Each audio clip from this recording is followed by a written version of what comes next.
E aí, gente, beleza? Esse é o meu mais novo quadro, o Professor Me Explica, em que eu explico alguns conceitos que a galera tem dúvida, que me perguntam no dia a dia, e eu quero deixar aqui disponível para quem quiser ver, quem quiser tirar essas dúvidas, beleza?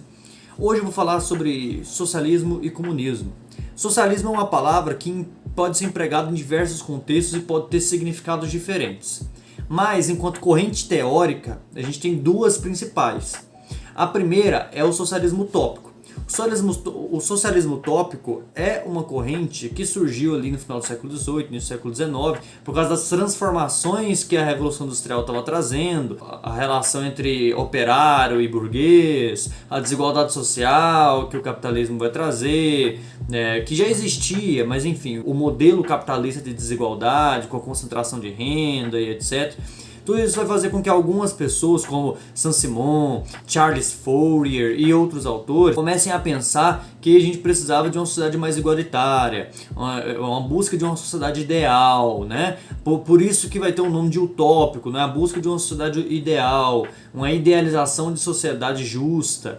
E essa sociedade seria adquirida a partir de meios pacíficos, de reformas sociais, que de uma forma ou de outra a sociedade ia acabar chegando a isso. Depende do autor, né? Alguns autores vão dizer que os trabalhadores vão pressionar com manifestações, etc. Outros vão dizer que os próprios burgueses vão perceber que há desigualdade e que tem que diminuir mesmo. Então, o socialismo utópico tem essa bagagem de idealização de uma sociedade que não tivesse tanta desigualdade.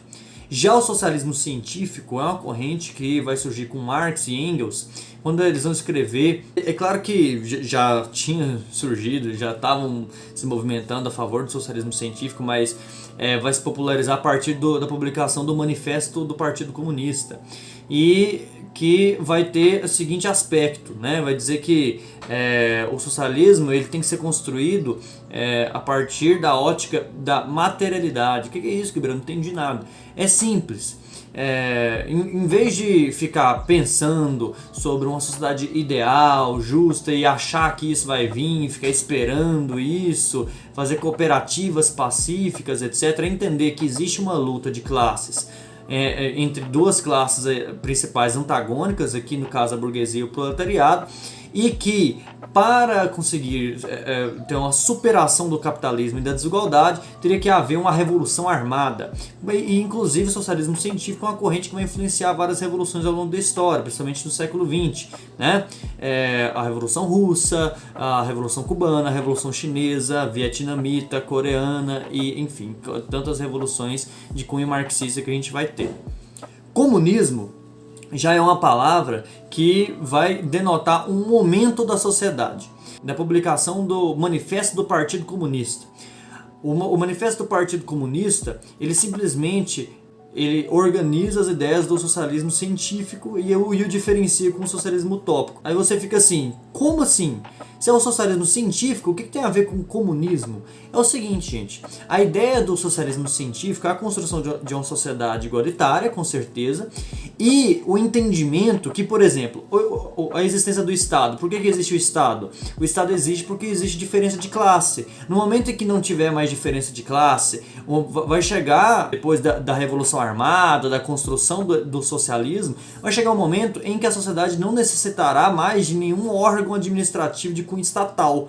Então, seria um momento em que a propriedade, por exemplo, seria uma propriedade comunitária, não seria uma propriedade ligada aos órgãos de burocracia estatal, tá entendendo? Então, o comunismo seria uma sociedade sem Estado, show? Só que a propriedade ela não é privada mais, ela é comunitária. Essa é outra diferença interessante. Os socialistas acreditam que a propriedade privada do capitalismo é a fonte do problema com relação à desigualdade. Por isso ela tem que ser abolida. O socialismo utópico acredita que isso vai vir de formas pacíficas e o socialismo científico acredita que isso só vai acontecer quando os trabalhadores pegarem armas e se rebelarem contra a burguesia, tomarem os meios de produção, ou seja, as fábricas, as terras, onde se produz as coisas da sociedade, e construir a partir da tomada desses meios de produção uma sociedade mais igualitária e enfim, né? Beleza, galera? Então, era isso, tá? Bem por cima mesmo, só para vocês entenderem a diferença desses conceitos que a gente trabalha no dia a dia. Se você quiser aprofundar nisso, tenho algumas indicações. Primeira indicação, do socialismo utópico ao socialismo científico de Friedrich Engels, ok? E o entendimento, por exemplo, sobre o Estado, o Estado e a Revolução de Lenin, ok?